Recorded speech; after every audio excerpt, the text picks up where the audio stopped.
बिहार में शराबबंदी कानून लागू है, मगर इसके बावजूद भी बिहार में जहरीली शराब से छपरा में जो लोगों की मौत हुई है उसके आंकड़ों को लेकर या उन परिवार जिनके सदस्य की मौत हुई उनको मुआवजा देने को लेकर बीजेपी के तमाम नेताओं ने बिहार विधानसभा का सत्र यानी जो कहा जा सकता है कि उसे बाधित किया था। कई ऐसे विषय थे जो जनता के से जुड़े हुए थे, वो सत्र में नहीं उठ पाए।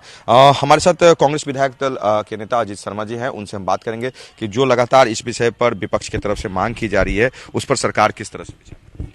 नहीं, मैं तो माननीय नीतीश कुमार जी को धन्यवाद दूंगा। उन्होंने कहा है कल से मीडिया के माध्यम और अखबार के माध्यम से देखें कि शराबबंदी के असर को जानने के लिए फिर से वो सर्वे कराएगी।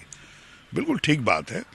और जो ये मौतें हुई है जो आप अभी कह रहे थे, मैं सुन रहा था, निश्चित तौर पर सिर्फ छपरा में नहीं हुआ है। ये जब से शराबबंदी हुआ है लगातार मौतें हो रही है, चूंकि इसी के आड़ में जहरीली शराब भी आ रहा है, शराब भी सब जगह बिक रहा है।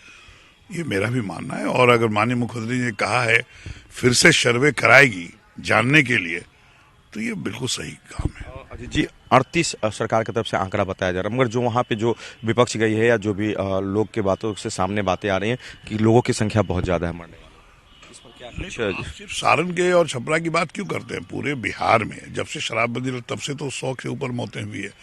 यहाँ पर भी जो हमें सूचना है, अगर इसका स्पेसिफिक चालन छपरा लीजिएगा तो हमको लगता है कि 70 से 75 लोग जो बोल रहे हैं कितनी मौतें हुई है। इसलिए अब सरकार का आंकड़ा है तो सरकार का आंकड़ा ये नहीं होता, पदाधिकारी जो आंकड़ा भेजते हैं सरकार को वही आंकड़ा बोला जाता है। निश्चित तौर पर बहुत सारे लोगों को शो नहीं करते हैं, क्योंकि पदाधिकारी अगर शो करेंगे तो उनका लगेगा कि वो काम नहीं कर रहे हैं। कैसे मौतें हो रही है, कैसे शराब बिक रहा है, कैसे जहरीली शराब मिल रहा है। इसलिए निश्चित तौर पर पदाधिकारी छिपाता है बात को। मैं तो माननीय मुख्यमंत्री से आग्रह करूंगा, आप नीचे, ये लोग क्या करते हैं, नीचे चौकीदार दफादार को कुछ सस्पेंड करते हैं, बर्खास्त भी नहीं किया है। और लेकिन जब तक उच्चतर पदाधिकारी जो जिला में बैठे हैं, जिनके जिला में शराब आए, जिनके जिला में शराब से मौतें हो, निश्चित तौर पर उस पदाधिकारी, उच्च पदाधिकारी पर कार्रवाई होगी, तभी ये शराबबंदी लागू हो पाएगा। जी, मुआवजे की मांग को लेकर लगातार जो विपक्ष सरकार को घेर रही है, कल धरना भी है बीजेपी का, इसको लेकर नहीं, निश्चित तौर पर मैं मुआवजा की बात तो नहीं करूंगा, लेकिन जो शराब पिए हैं जहरीली, उनकी गलती है, उनकी मौत हुई है, तो शराबबंदी से उनको नहीं पीना चाहिए।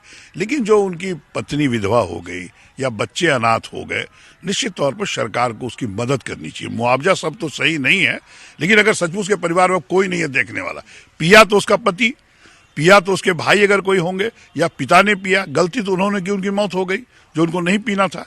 लेकिन जो परिवार गरीब है, जो अनाथ हो गए, निश्चित तौर पर सरकार का काम है देखना, और निश्चित तौर पर सरकार उसको देखना चाहिए।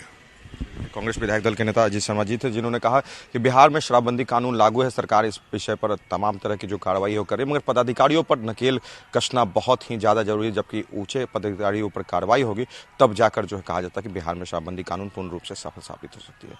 इसे मैं कैंपस राजेश के साथ गौतम गौंड, कशिश न्यूज पटना।